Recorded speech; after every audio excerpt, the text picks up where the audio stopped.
wonderful information with us, Dr. Chippy.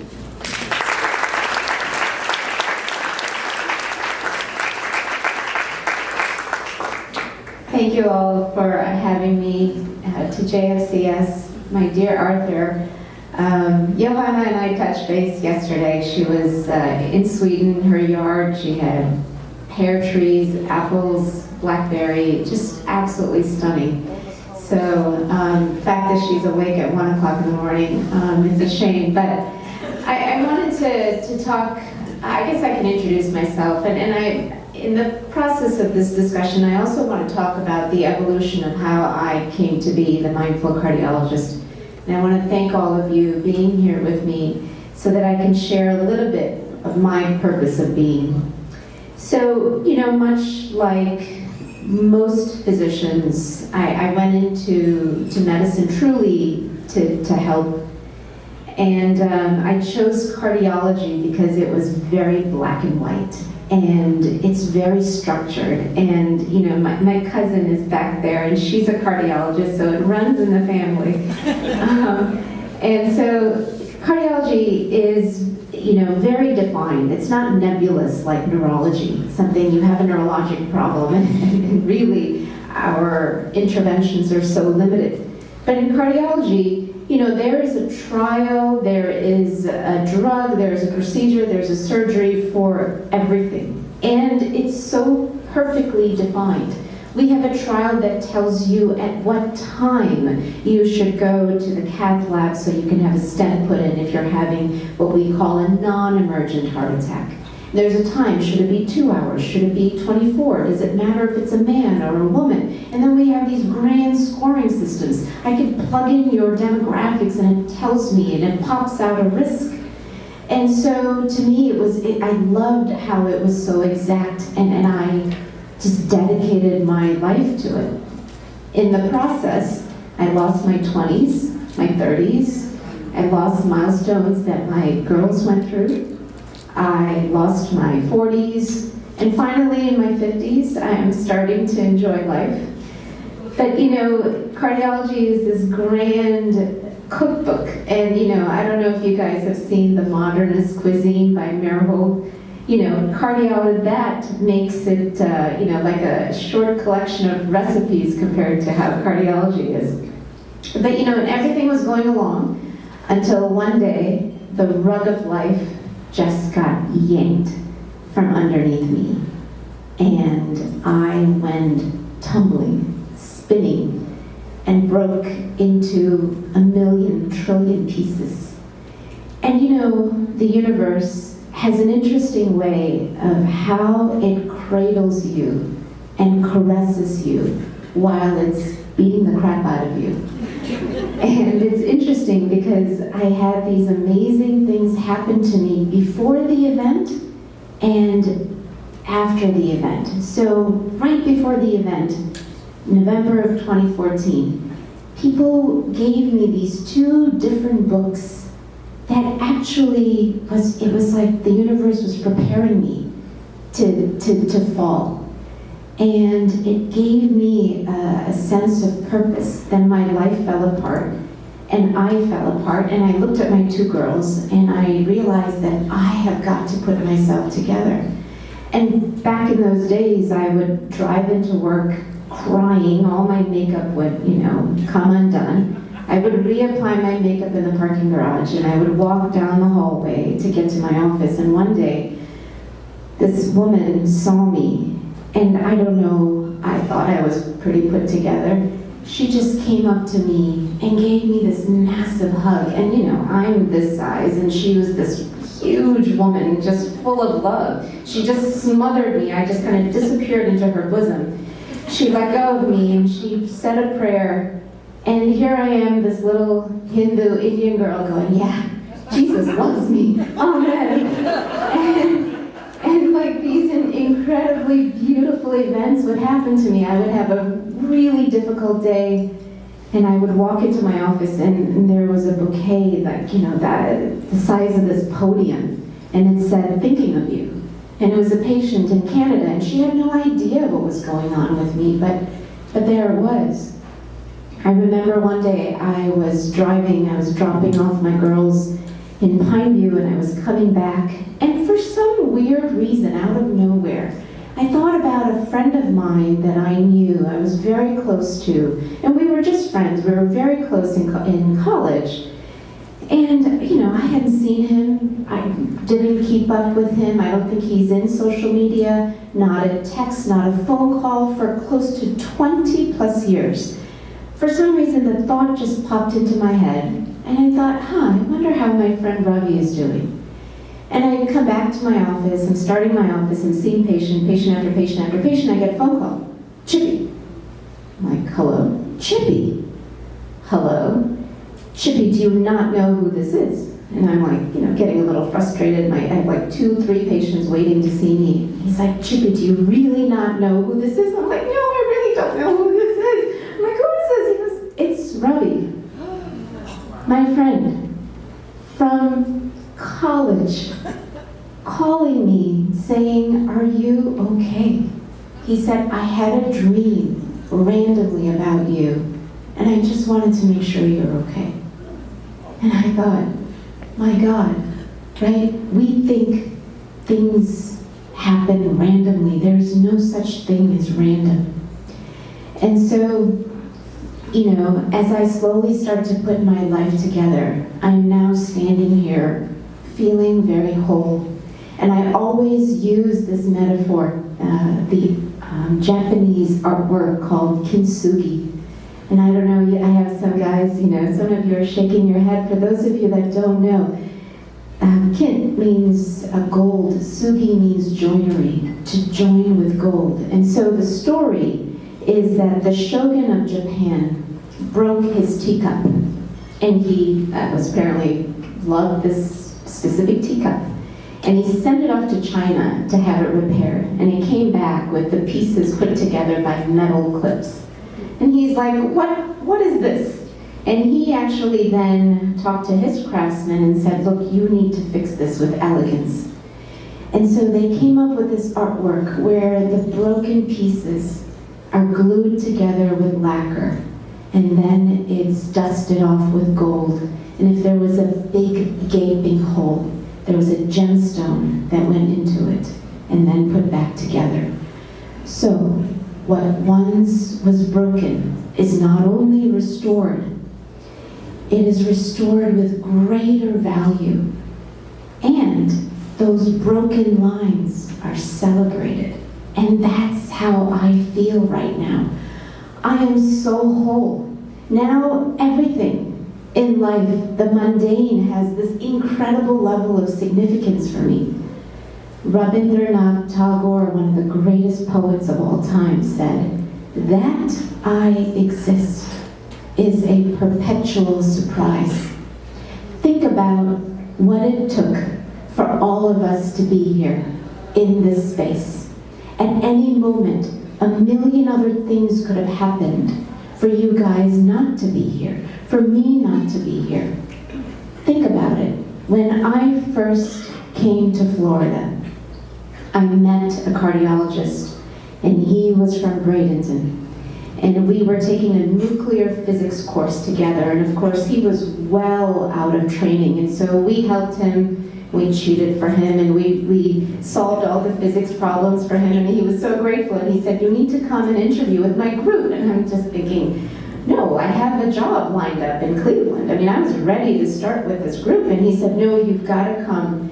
And so in the dead of winter, I left Cleveland, and I'm driving over the Skyway Bridge, and I'm thinking, oh my God, there's no way. And I met my group, and I really, really liked them, and they liked me, and so I came back for a second visit. And this time, my husband at the time wanted to start his own plastic surgery office, and so the head of my group said, listen, you need to meet this doctor. Her name is Elsie Rucker, and she actually has an empty shell. And why don't you go see her tomorrow morning and see if, you know, that would work out for you. So we went out there. It was a Sunday morning. We're standing in this parking lot at Lakewood Ranch. We had seen, you know, her office space, and he could build it out. And I'm standing in this parking lot, And she looked at me and she said, "Where are you from?" I said, "Well, I'm from Chicago." She's like, "No, silly, like, well, what part of India are you from?" And I said, "Oh, Dr. Elsie, you're not gonna know. I mean, I'm from this little tiny remote village in India called Pathanamthitta." And she's like, "Pathanamthitta?" She said, "I was a doctor there." She said, "I was a doctor there from 1968 to 1972. And I said, "Oh my God, you must know my family." She goes, "No, your family? Ask your mother. Who was her doctor?"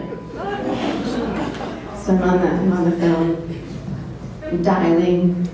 I get my mom on the phone, and I'm like, "Mom, who was your doctor in India?" She's like, "Oh, it's this guy, Dr. John." And I said, "Oh, Dr. Elsie, it was some guy, Dr. John." She goes, "Dr. John, that was my partner." And remember, she is a woman physician in the most remote parts of India. She's like, there's only one person who would have attended your mother's delivery. She goes, "Ask your mother, who was there?" And my mom is like, "Oh, this beautiful woman, Dr. Elsie." So imagine, we think that things are just so random, and there's 1 billion freaking people in India. And I meet the woman that delivered me, that saw me before my own mother saw me in Bradenton, Florida.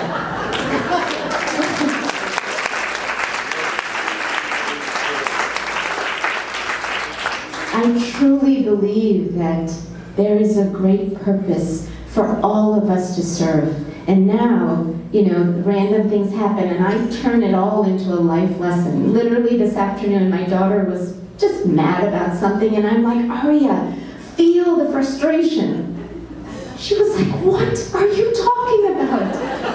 I'm like, "Just be in it, feel it. Step outside of your frustration, feel it." And she's like, and my kids are done with me. Like, I am insufferable. Because I'm just so incredible. I'm just embracing life, because I feel like if I was beaten down to the core, and if I can stand up, because every human being came out of the woodworks to put me back together. Imagine what we can do if we function together as a whole. So I've come up with 4 pillars, really from the great works of people like Dr. Ornish, Dr. T. Colin Campbell, Dr. Mark Hyman, Joel Furman, Dr. Esseston, all these individuals. And there's really 4 pillars in my mind. Number 1, it's what you put into your body. And for those of you that suffer through being my patients, that I get on, a high horse about it. And I've toned it down, because I know that what we eat is so intrinsic to us, our family, and our culture. But I tell people, try to be more plant-based, because it's science. When you eat meat, there's carnitine. The carnitine gets taken up by your gut microbiome. It creates trimethylamine. Trimethylamine takes up by your liver, and it creates trimethylamine oxide. That is a direct stimulant of plaque. It actually, TMAO levels have been shown to increase the risk of death, heart attack, stroke. If you grill meat, never mind, this grilling meat, right? It's just that aroma, right? I mean, I don't know. I'm sure it's very tasty. But that chemical reaction called the Maillard reaction creates advanced glycated end products, and advanced glycated end products, AGE, ages us, right? And this is science. And you've got to take the science and you've got to fit it into your life and figure out how it would work for you. But nutrition is so important, because what we put into our bodies is what our cells are bathed by. So if you, for example, take a stem cell, and you can take that stem cell, put it in different medium, and it becomes a bone cell versus a liver cell versus a muscle cell. How is it that a genetically identical cell can become different things? Because it's based on the medium that it is bathed in. So if you think about your bodies, at every point we are creating and recreating and destroying and recreating our bodies. So if you put into your bodies the perfect nutrition, then it makes a difference to your health. It's that simple. We can talk about the spiritual aspects of being plant-based or the environmental reasons, and boy, these days, you gotta consider the environmental reasons, right? Our skies are filled with smoke. But it's just data. And here's the thing.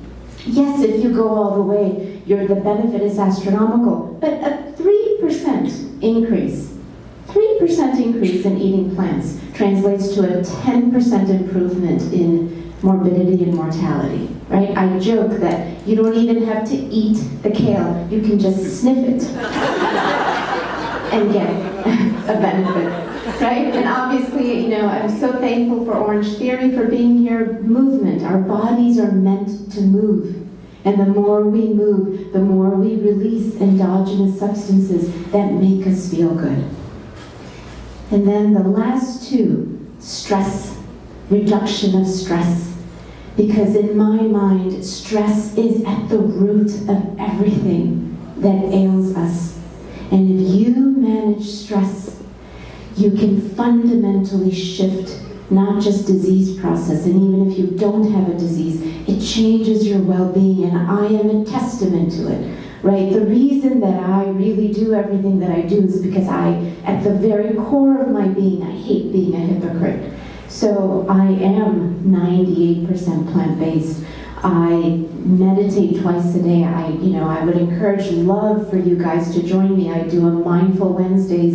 And for those of you that join me already, I'm so grateful and thank you. And I just do a 15-minute guided meditation because I know the power of what happens when you live an examined life. And meditation is an act, it's not a religion. And so that reduction of stress is so fundamentally important. And then the last one is love. And I tell people that, yes, it starts with the self. And once you have love, self-love that is so intense, it comes out of your pores and it hits everyone and everything beyond your sphere. Because at the end of the day, whether we believe it or not, we are all connected. And that's not a spiritual statement, it's actually a scientific statement. John Archibald Wheeler, one of the most brilliant theoretical physicists, was on the phone with Richard Feynman, and they were talking about how electrons and positrons behave the same way, and Wheeler said, I know why they behave similarly, because every electron is the same electron.